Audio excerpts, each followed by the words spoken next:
শিখার অনেক বাকি আছে, তাই আমি আপনাদের কাছে শিখতে চাই। আমি আপনাদের সন্তান, আমাকে শিখিয়ে তুলবেন। শিক্ষার কোনো শেষ নাই, তাই শিক্ষাগুরু হিসেবে আপনাদেরকে বেছে নিয়েছি। আপনারা আমাকে শিখিয়ে তুলবেন। আপনারা আমি যতটুকু পারি আপনাদেরকে সহযোগিতা করব। আপনারা আমার জন্য দোয়া করবেন। পরিশেষে ন্যায় ইনসাফ সুযুক্তিক বিচার গ্রামবাসীর কাছে আশাবাদ ব্যক্ত করে আমি আমার কথা শেষ করছি। সকলকে ধন্যবাদ।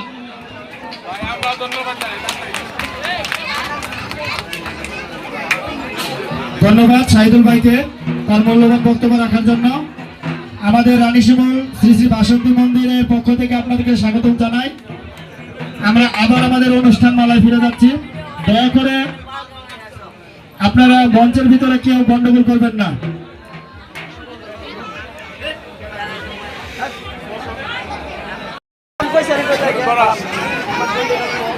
শুধু বক্তব্য এবার আপনাদের মাঝে অর্জুন এবং মিঠুন,